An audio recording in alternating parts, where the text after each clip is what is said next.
We'd like to welcome you to the 2017-2018 Club 1 volleyball season. My name is Bree Isaacson, and I am the club director. And my name is Bridget Hack, and I'm the business manager.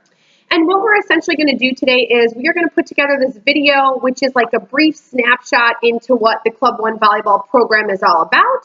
So you can kind of understand the ins and outs of our program, and then certainly make a good decision for your child after the tryouts. And then, Bridget and I will discuss, but at our hand-in for our paperwork, should you have any further questions or something that we didn't touch on or you need more details with, please, feel free to reach out to her or myself or ask those questions to get that answered for you.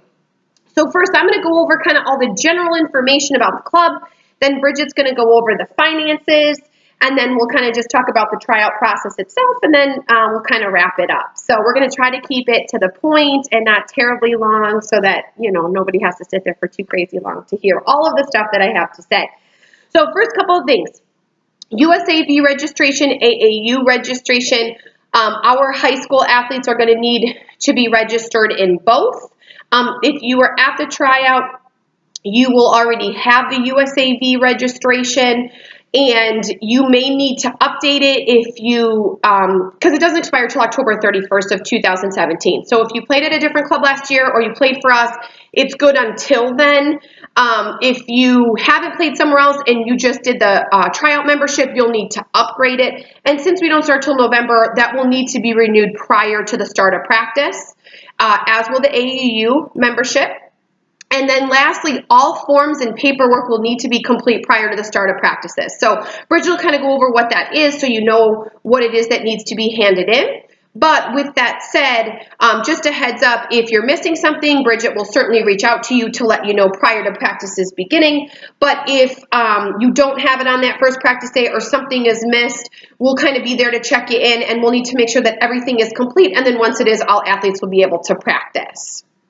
So I'm going to go over practice information first. Practices for our high school program are going to begin the week of November 13th.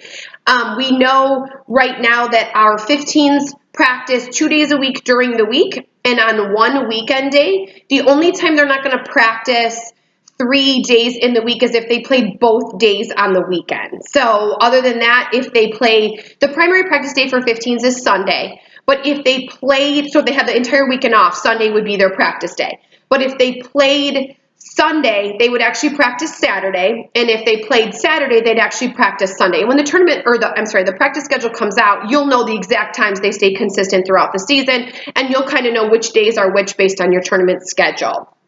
Our 16s practice 3 days during the week, as well as our 17s and 18s. But until our boys go to their high school seasons, they may have weekend practices to get that third practice day in for the week. And then once the boys leave, they'll get their third practice day during the week as well.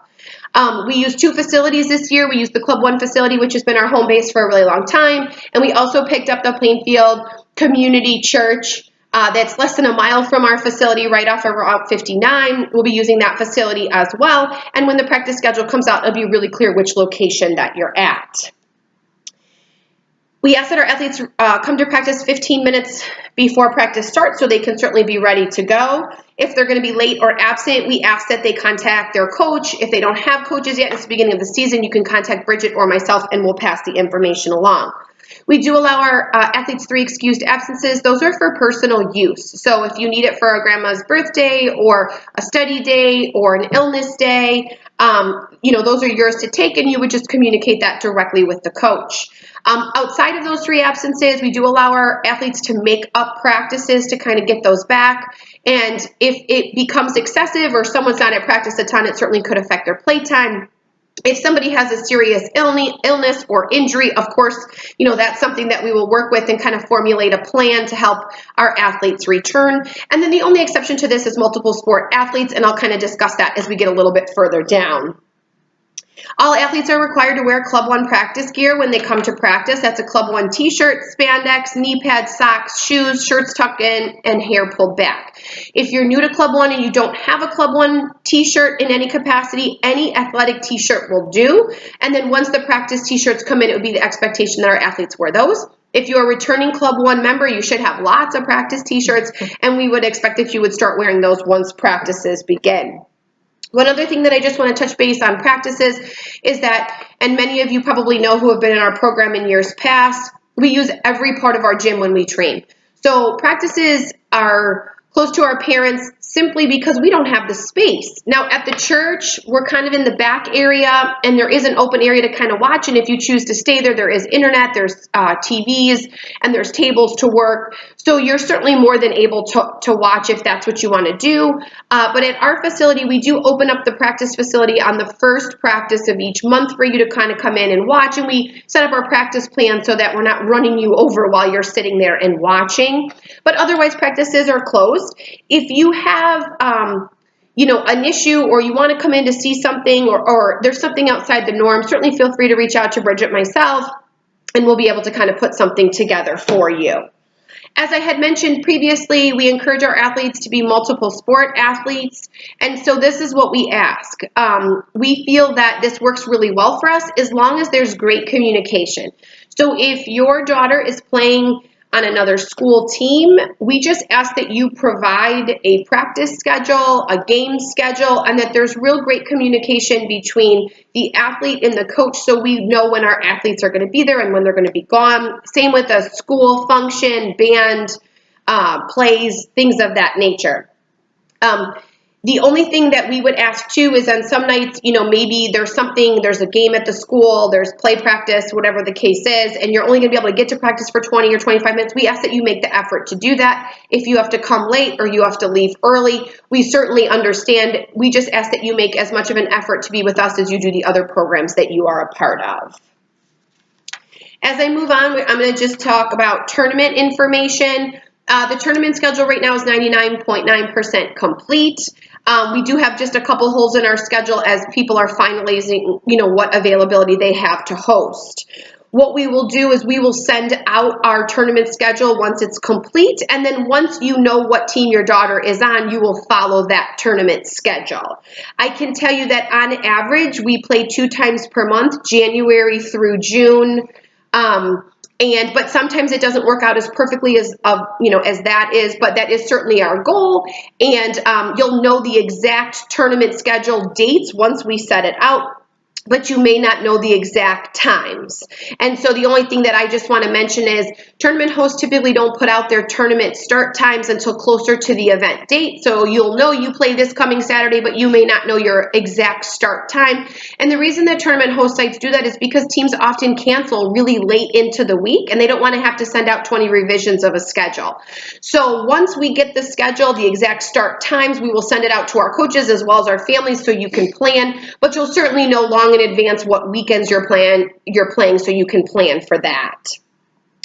General rule of thumb, you're going to arrive at your tournament site 1 hour before you play or 45 minutes before you officiate, and every athlete must stay until all playing and officiating duties are complete for the entire team.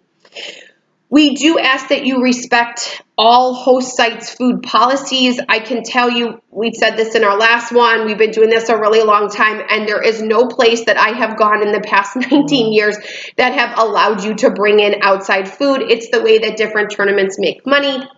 So we ask that, if you're going to bring food, that you eat it outside or in the car, or, if it's nice out, they can certainly sit outside the facility and have food and, sit together as a team.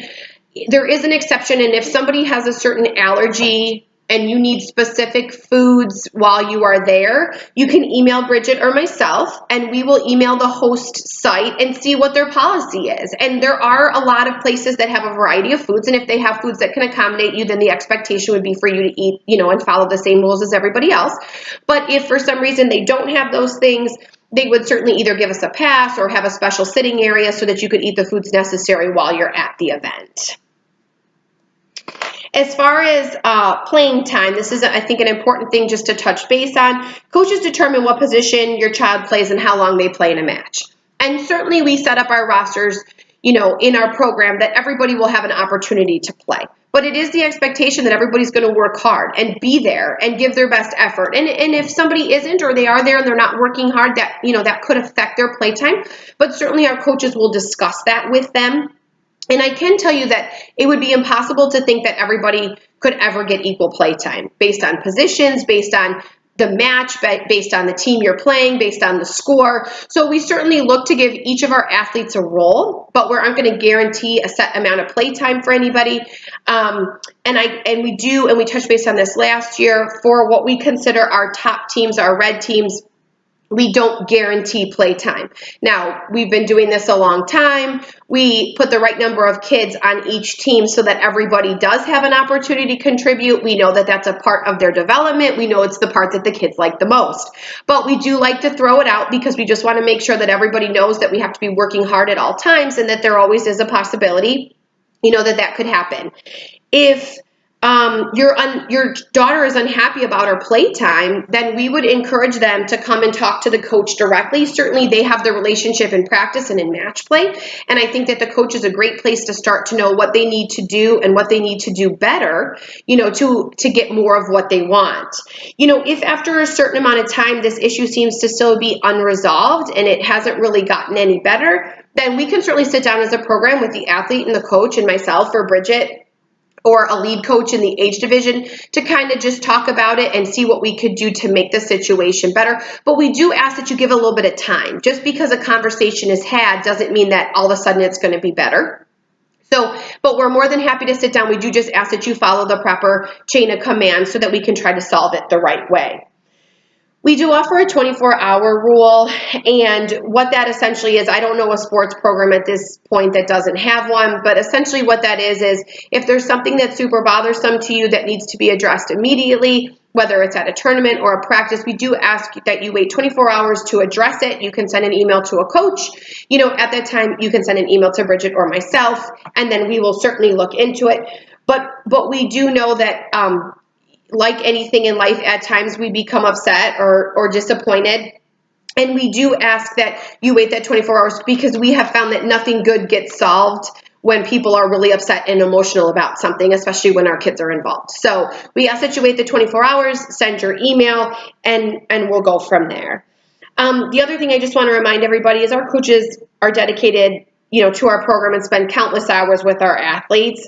And I can assure you that they would never humiliate or embarrass your daughter, and we simply ask that you give the same respect to them. So we're really fortunate. We have great families. This doesn't really present itself, but we know that it can, and we know that it has, and we know that it has happened in other clubs, and we just kind of want to put it out there to our families so that we're all on the same page.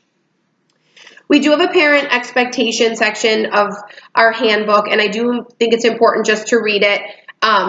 As I just mentioned, we have great families at Club One. And so for the most part, we haven't really had any issues, but we've certainly been at events and tournaments and other places where other families have not been quite so great from other clubs, and it has affected us, or we've seen it affect other teams. So we put it into place, and we think it's important just to remind everybody. And I'm just going to go ahead and read them very quickly. They're in the handbook, but this way we're all on the same page with this as well. We ask that you be respectful of the club, the coaches, and the players, of everybody, because we're all in this together. To demonstrate good sportsmanship at practices and in tournaments, not only to Club One players and families, but to other teams, coaches, and officials as well. To support the development of each player and the team. To follow the proper chain of command with kid coach, parent, director. And lastly, it's just important to know that failure to follow these rules can be grounds from an athlete's removal with no refund. And I am going to tell you this, I'm going to throw this out to you, and I've had this happen in my high school season this year, but I can assure you, you are going to go to a tournament and you are going to have an official that does not have a good day, and he is or she is going to make a bad call. And we ask that you are still respectful to that official. We cannot play the game without them. And that in most times, and for the many years that I've been doing this, there's never been a situation where the call that went against you hasn't found its way to go against another team at a different time. And so it's going to happen. It's part of the game. However, we just ask that we continue to be respectful and remember that no one call is going to make or break a win or a loss. So as I move on, we do something at Club One called mid-season evaluations. We've done these for years. It's a brief synopsis into how your child is doing with their role on the team. We evaluate passing, we evaluate defense, attacking, blocking, different skills like that. We talk about one great thing your child is doing. We talk about something that they, need to work on, things like that. The only thing we're going to do different this year is we used to bring the parents in for like a quick 5-minute discussion, but it became exceptionally difficult. Typically they weren't 5 minutes, and that's just because we love our families. And then, trying to get parents in with busy work schedules, trying to find time before or after practices, it just became increasingly difficult. So what we're going to do different this year is you're still going to get the mid-season eval. The only difference is you're going to get electronically sent to you. It will go to you. Your child will certainly know the things the coaches have been telling them that they're doing great and that they need to work on. So they should have a really good understanding of, what it is that they got and why they got it. But you'll get it, so you have a good idea. And then if for some reason something on there doesn't seem right to you, or you're confused on something, you could certainly reach out to the coach at that time. We don't discuss playtime or other athletes, but we do discuss what your child needs to continue to work on and things that they're doing exceptionally well. So as I move on to travel, all of our high school program will do the MEQ national qualifier. So all of our teams in our high school program will go there. It's in Indy, and I do have the dates for that. So the MEQ national qualifier for 15s is March 17th through the 19th.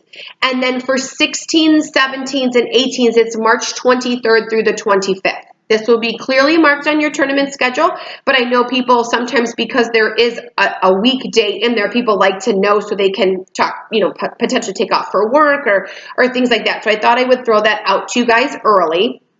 All of our program will do that. And then all our 315, so 15 Royal, 15 Red, 15 White, and then all of 16, 17s, and 18s will attend the AAU National Championships in Orlando, Florida in June.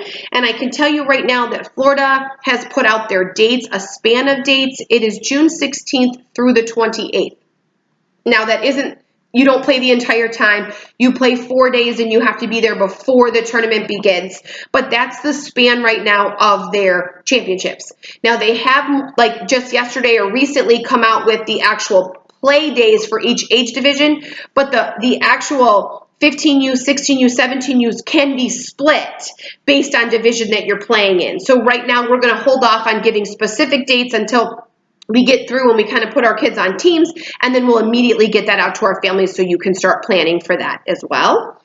And then our 15 blue and gray teams will attend the A6 Navy Pier Championships. The dates aren't out this year yet, but the 2017 dates were June 16th through the 20th. So we anticipate it would sort of be around that same time. But again, as soon as that information comes out, that would be put onto our tournament schedule as well. One thing that I want to make mention, or a couple things I want to make mention. Number one, our athletes stay with their families when they go. We've done it 10 ways since we've been a club, and we feel that when we go to these trips, we want our kids to eat well, we want them well rested, we want them safe, we want them making great choices, we want them off their phones, we want all of those things, and we think the best way to do that is to have our athletes stay with our families. So with that said, you'll get a travel letter from me, and the MEQ National Qualifier held in Indianapolis is stay to play. And so that means that you have to stay where USA Volleyball tells us all we have to stay. And so what will happen is I'll put out a travel letter. There'll be a link. You will register through that link. You'll secure your room through that. You'll pay through that. And then you'll kind of be in charge of your own reservation, and your child will stay with you. It is important to remember that hotels have their own cancellation policies. They have their own parking fees. And so make sure I try to provide it all in the travel letter, but make sure when you're, going ahead to book that you pay close attention to those details in case all of a sudden you needed to cancel a night and all of a sudden you're past the deadline. We're at the mercy of the hotel's restrictions and policies as well. So make sure you're kind of aware of those, although I do try to break them out in the letters that I send. When we go to the AAU National Championships, that is not stay to play. You can book wherever you want to. If you have a timeshare, you have family, you have points, you can book wherever you want to. If you decide to stay downtown Chicago for the A6 National Championships, you can book wherever you want for that event as well. So just so you kind of have that on your radar. The last thing I want to touch base on, last year we took our 17s and our 18s to the JVA World Challenge, which is in Louisville, Kentucky. It was a great event. We actually had a winner there. Our 17s won the tournament, which was super exciting. So we are planning to head back with our 15 red, our 16 red, and our 17s and 18s again this year. But we will discuss that as a team once team selections are made. So we'll kind of discuss that on a team-by-team basis. But I can tell you that the JVA World Championships are also, they are not state of play, so you can book wherever you want. However, we have already secured some rooms at a Hilton downtown Louisville. If you want to stay there, you absolutely can. If not, you can make individual room reservations. So more information kind of to come on that. Couple last things that I have, unless I've missed anything, and I'm sure Bridget will tell me. A couple last things I have is people ask about spirit wear. We'll absolutely get out spirit wear stuff.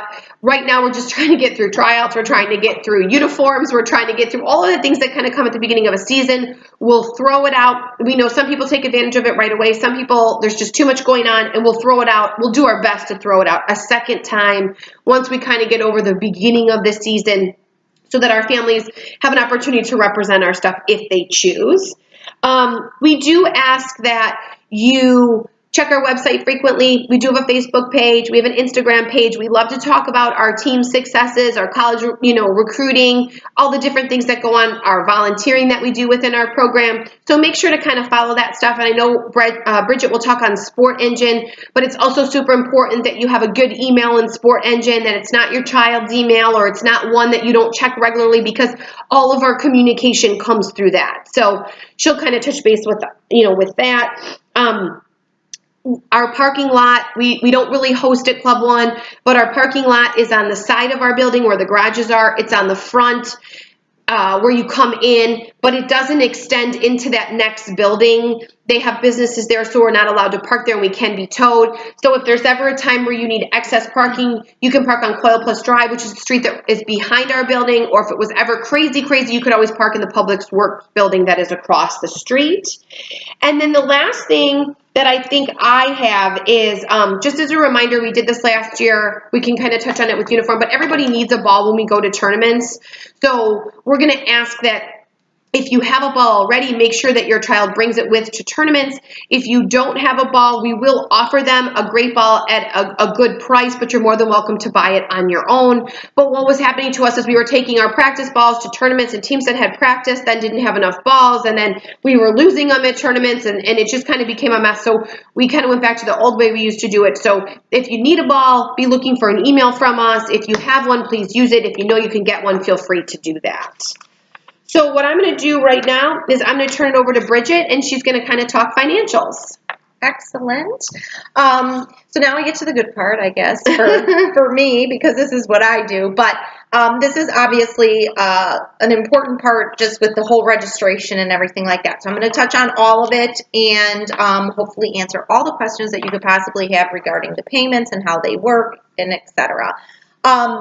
The fees for the 15U to 18U program this year are $2,905, and that is going to include the tuition, the tournament fees, as well as the jerseys. Now, I'm going to touch on uniform in a minute, but everybody is getting new jerseys this season, so we just incorporated it into the cost because we already had to go ahead and do that. There will be additional uniform items. Like I said, I will touch on that in just a minute. But the cost for those three things are $2,905. The travel fees, just to clarify, are just the fees that are associated with the actual tournament. So your transportation down there, whether you choose to drive or fly, depending on which tournament you're at, the hotel stay, your food, anything personal like that is not included in this fee. This is for registrations, any kind of insurance, coaches stipends, etc. We do offer payment plans, so if when you go to set up your account, which I'll talk about, you choose not to pay in full, we do allow up to 5 payments. And the way that that would work is that you would, let's just say you chose 5 payments, 20% would be due upon registration, and then you could split it into 4 additional payments, which would be due on December 1, January 1, February 1, and March 1. And if you set your account up in Sport Engine to pay with a credit or a debit card, those fees would automatically be charged on those days. If you're with us last year we did have credit card. There were processing fees of 2.9%. This year those fees will be waived to our families. So if you were to put the full amount on a credit card in the system, you would just pay what the full amount was. There's no additional credit card or processing fees to do that. The only thing, if you decided to put together a payment plan that would be a fee, is there is a $1 transaction fee, which is Sport Engine's fee, for each transaction that you do. So if you had 4 payments, there would be $4 additional, which is $1 per transaction, which is their fee that we could not get waived. So just so you're aware of that, a lot of people say, I don't know what this dollar is. It's their fee, it's not our fee. If you want to pay by check, you can absolutely do that. We do offer that. Last year, there was a pay offline option. This year, it's a little bit different in their system. You would email me before you get to that part, and you would just say, I'd like to pay with check. Can I please get the discount code? And then where the discount code spot is, you would put in the code that I give you. That will allow you to register for the program, bypass the payment, and then credit card payment, you would bring in your check payment to the drop-off. If you choose to pay monthly payments or split it into installments and you did it with check, I do ask, if at all possible, when you come to the drop-off, that you do post-dated checks for those installments. I attach it to your daughter's file, and then we're not going back and forth trying to get the payments. If that's a possibility, it's very, very helpful if you do that. And the only other thing I want to touch on the installments is there is, like last year, an administrative fee if you break it up, and it would only be for payments 2 through 5, so we waive it for the first one, and each installment payment would have an additional $35 on each of those payments. Again, the first one, it's just the 20% of what the installment or what the full amount is due. If you have multiple children in the program, we do offer a discount. And if you have a child in the youth and now one in the high school, the discount's going to apply towards the high school athlete. So what you'll want to do is you'll want to send me an email. Hey, Bridget, I have one in the youth, and I would send you the discount code to put in, and it would automatically be taken off your bill for this high school athlete.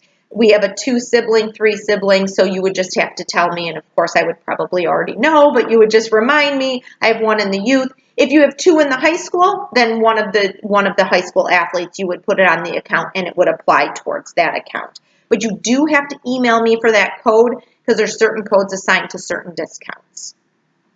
Talking about the uniform. So I had mentioned that the jerseys are included in the fee, and the way it's working this year is we were able to keep some of our stuff from last season, shoes, the warm-ups, etc. So for returning players, if your shoes fit, if your warm-up fits, if your backpack's fine, your spandex is good, you still have the socks, you are not required to buy anything additional for the package. If there's something you need or something you want, of course you could get that. For our new players, all of those items would be required, okay? So you would go, we'll be sending out a flyer. You order directly through Nike. It is a quick turnaround so that we can get everything, so that should be coming out very shortly. You would select the things that you need. Now, if you can find the shoes cheaper somewhere else, you can find the spandex, you can purchase those and you don't have to get it through the Nike store. I will tell you that in looking at it, the prices are fairly comparable. And to be honest with you, it may even be a little bit cheaper through the store, but it's completely and totally up to you. The warm-up, the bag, those are things that are specialized, they're embroidered, those would have to be ordered. They did offer slides, which are optional to everybody. So that's not required. They are on there because people ask for them. So that will be something additional in cost that you will be getting the flyer for. The due date will be on there. And it's usually, I know Bridget said it's usually like a week. So as soon as Nike sends us the flyer, we blast it out. But you're only going to have about a week turnaround to order your uniform. And there's a couple of reasons for that. The first one is we need to have our stuff before we play our first tournament. And we have lots of uniform packages to order. Number 2, what happens is we all get into club season, and every Nike club is now pulling from the inventory. So if all of a sudden this is what we have picked for our teams and we wait a month to order, now the inventory isn't there for us to do it. We got kids in different uniforms. So we certainly don't want that to happen. So just so it's clear, we used to actually collect the uniform payment right at the parent meeting before we were fortunate to work with Nike. So we try to make sure people are aware so that we're not surprised when that comes out right away. Exactly. So then the next question I always get is there anything that I can do to offset my costs? And we do offer a fundraiser that's been very successful for us in the past. I can tell you that the boys have been doing it because they're in season. The youth has already started and it's already taking off. I've had to tell people, slow down, please. Let me get tickets to my high school and then we can keep giving you more. But the way that our fundraiser works is this. It's a cash fundraiser, so people win cash prizes, which is always a selling point. You know, who needs another candy bar? So 10 tickets per family. I mean, I know I do, but well, I mean, that's not the point. I'm trying. Right. 10 tickets per athlete is what's required to be a part of it, and they're $10 per ticket, so it's $100 that you sell. The first prize is a $10,000 cash prize, $2,500 and $1,000. It's all on the tickets. Anything after the first 10 that you sell goes 100% back to the family, which is why people are going crazy about the at the lower levels and the boys. So essentially, let's just say you have a big family, a lot of coworkers, you sell 50 tickets, $500. The first 100 goes back into the raffle. The additional $400 would come to you in the form of a refund. Typically, by the time I'm allowed to disperse the funds, people's accounts are pretty much paid in full. So we've just been sending out refund checks. Typically, it is the end of January. The raffle isn't pulled until usually the Sunday before we go on Christmas break, so around December 21st. Then there's the holidays, takes a little time to file the paperwork, and then once I get the okay to disperse any kind of refunds, those refund checks would come directly to you. Now, while it sounds wonderful to a lot of people, we also realize that there are people that don't want to do fundraisers, and we completely and totally understand, because if I ask my family to buy one more thing, they may tell me no. So you can choose, and this is true, you can choose to opt out. And if you choose to opt out, it's a $75 opt-out fee. Unlike the past where I used to collect the money at the checkout day, it's now online. So you will have an option to either participate in the fundraiser or to opt out of it. And if you opt out, the fees are added when you check out at the end so that you don't have to think about it or worry about it again. I do have the tickets, as I mentioned. So at the drop-off, when you bring the paperwork, which I'll talk about in just a minute, I will give you your tickets so you can start selling them right away.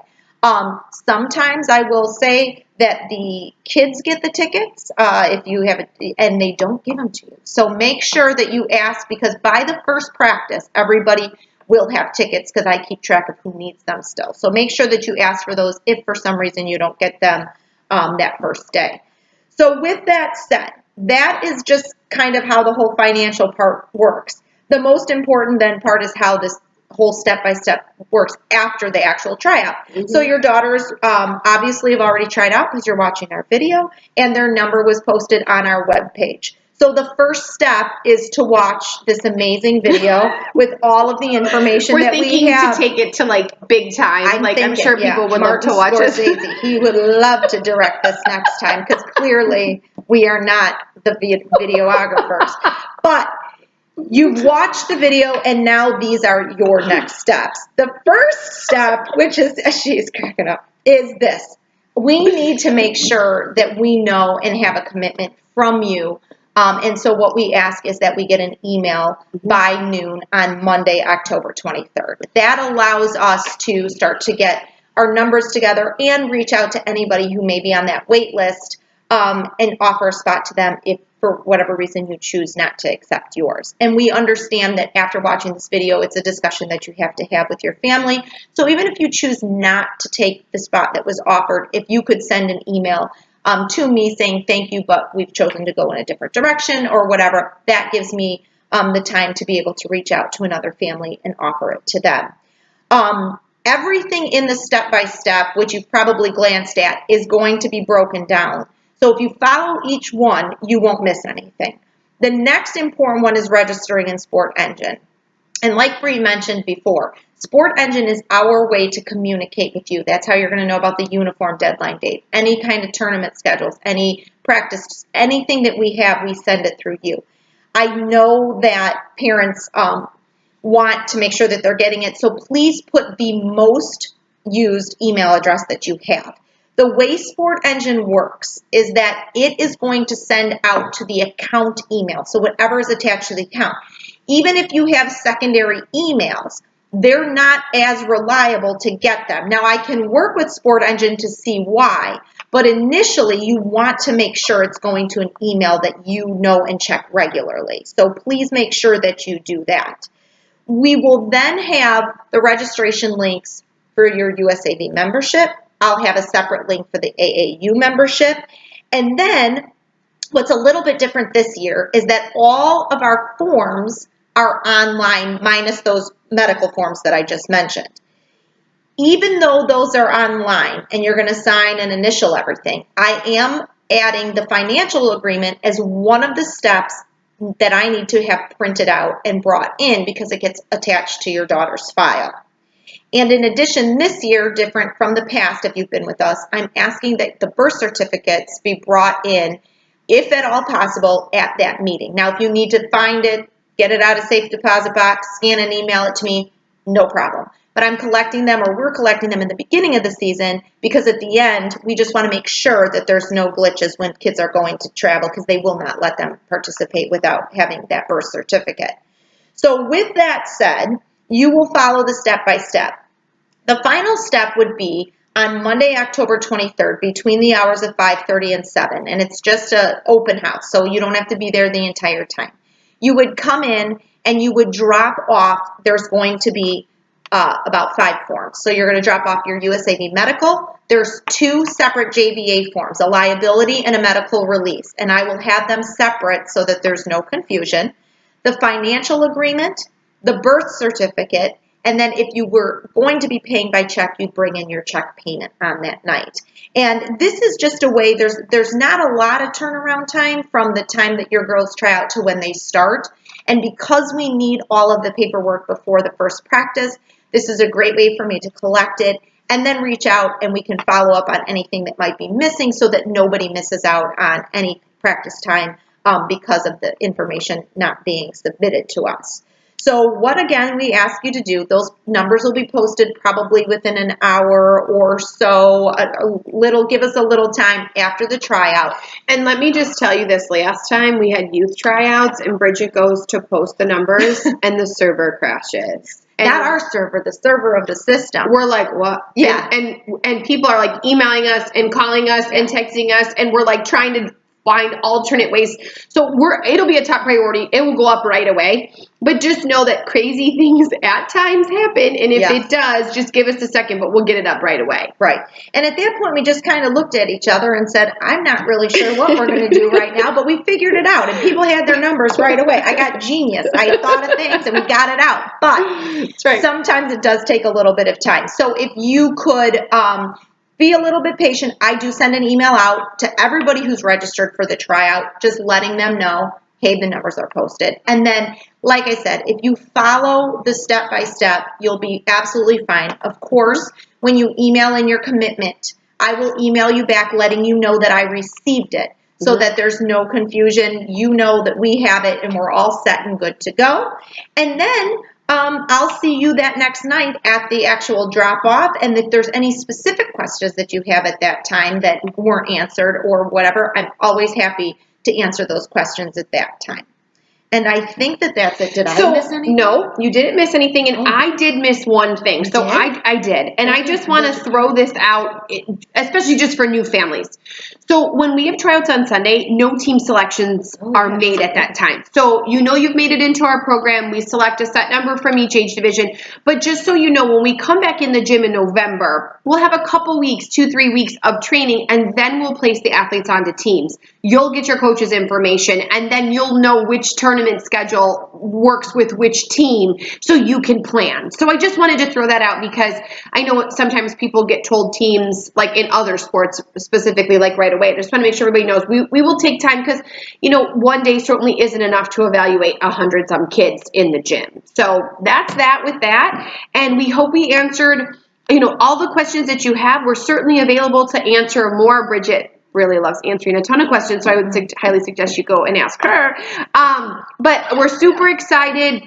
We are going to have a brief or you should have been at the brief parent meeting right before the trial, so we'll be able to kind of maybe answer anything there, and hopefully you feel great. We're super excited about our program. We're super excited to be back in the gym. My high school team starts playoffs this next week, so it's crazy that we're right here, and we can't wait to get started, and we hope that you love the Club One volleyball family as much as we do. So we look forward to a great season.